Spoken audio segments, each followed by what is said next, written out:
السلام علیکم ورحمت الله وبرکاتہ. زما ګرانو قدردانو ملګرو دې ټایم کې زه په منګوره کې بازار کې یو داسې ملګري سره ملاو شوم چې په ما ډېر زیات ګران دی او زم په ګران یم. د دې والد محترم باندې زه ګران یم، د دې والد محترم په ما ګران وم. نو زه د چا خبره چې کومه نو مشهور معروف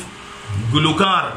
او د فلم د ټلویزیون د سټیج او په دې ټایم کې مصروف او مونږ چې کوم ټایم کې غانا کول هغه ټایم کې دی وړو کې خو په فلمونو کې انګینت غانې کړې دي او خو ګلوکار دی او دې ټایم کې خو موسیقار دی او مشهور موسیقار دی او ډیر شاګردان دي د موسیقي تربیت ولا ورکي. هغه انتظار پردیسی سره نن زه ملاقات لراغلی ما او زه غواړم چې د انتظار پردیسی تاسو سره دوه خبرې وکړو بیا زم د سره خبره کوم.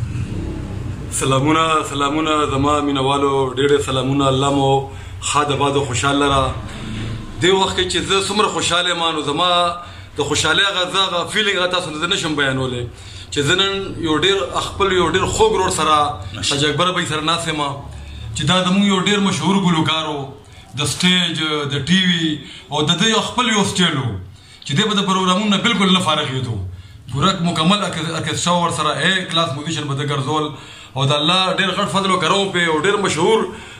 ګلوکارو. خو الله تعالی دی باندې داسې خپل یو فضل و کرم وکړو او داسې یو رڼا پې خپله راخوره کړه چې خپله لارې ته یې راوستو او الله تعالی ورته خپل یو داسې عزت ورکړو چې نن دا د ناست او دا کم زموږ د نبي علیه السلام کوم هغه د سنتو کومه طریقې چې دي کوم هغه د تبلیغ کوم روایات دي دغه دي نو داسې پټکې ول الله تعالی د عزت په سر کړی دی چې زه د هغې تصور هم نشم کولی چې دا عزت الله تعالی چاته ورکړي نو د دې مونږ تصور هم نشو کولی. تجبر به ادارې ما سره ناست دی او انشاءالله زمونږ خپل هم دا اراده ده چې دا دنیا فانی ده،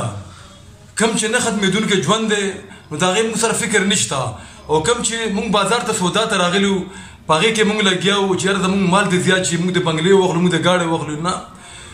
رڼا ځان سره وړل پکار دي. رڼا ولې چې هغه نه ختمېدونکی ژوند دی چې هغه ژوند زمونږ الله تعالی فراغه کړي نو انشاءالله تعالی که خیر چې زما هم ډېره مضبوطه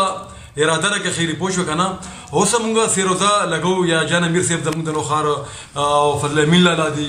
او شهنشاه باچا زمونږ دا ګروپ دی او دا مونږ د ټولو فنکارانو باندې ګرځو، هغې ته مونږ دعوت ورکوو چې کم از کم دومره شي چې هغه 15 وړه وخته مزګزاره جوړ شي نو نور هدایت ورکول او هغه لوی ذات دی. نو انشاءالله تعالی که خیر تاسو به غواړئ چې انشاءالله انتظار پردیسیم د راغلی دی خو انشاءالله مکمل به الله تعالی دې فیلډ ته د تبلیغ د لار ته خیر راولي او تاسو به دا خوشخبري ډېره عنقریب زر که خیر واورئ. پوه شو؟ ماشاءالله انتظار پردیسي په ما باندې ډېر زیات ګران دی او زه نن چې ده سره ملاو شم دیم خوشحاله شو زم خوشحاله شوم او تاسو واورېدو چې دې ټایم کې واقعي دله چې الله پاک کومه ګله ورکړې کوم سور ورکړې ده. زه د خپل لوی الله نه به سوال کوم یا الله دا ښکلې غږ دا ښکلې ګله ده ده تا ولې ورکړې ده دا په دې ښکلې کلام باندې ولې خرڅ کړې چې ستا ښکلې لاریب کلام د دیر سفاري قرآن او یا الله د ده دا ښکلې غږ چې تا ورکړې ده دا په خپل حمد او په ثنا او د جناب محمد رسول الله په مدح باندې ولې خرڅ کړه. رب ذوالجلاله هسته ستا دي نو انتظار پردیسي په تاسو یعنې یو مشهور ګلوکار یو د داسې موسیقار بچی چې هغه یو نوم و د فلم انډسټرۍ فضل پردیسي صاحب نو دا ویلی چې بی د ده ګلوکار تاسو وایي چې د ده ښه ډله وه ښه پروګرامونه و ښه فنکشن یو مشهور ګلوکار و د ګلوکار په باره کې غږ کوي نو دا یو ډېر دروند شخصیت دی. دغه هر څه زما هلې ځلې لیدلې وې ملګرو په دین کې الله پاک خوشحالي ایښې ده، دین کې چین دی او راحت دی. انتظار پردیسي تاسو ته وویل چې قریب به انشاءالله دا خوشخبري واورئ چې انتظار پردیسي هم د شو بزنس کناره کشي وکړه او د الله د الله د دین لارې ته راغلو. ټولو ملګري ورته د زړه نه دعا وکړي چې الله جل جلاله سره زموږ ورته د هدایت دروازې کولو کړي. السلام علیکم ورحمت الله وبرکاتہ.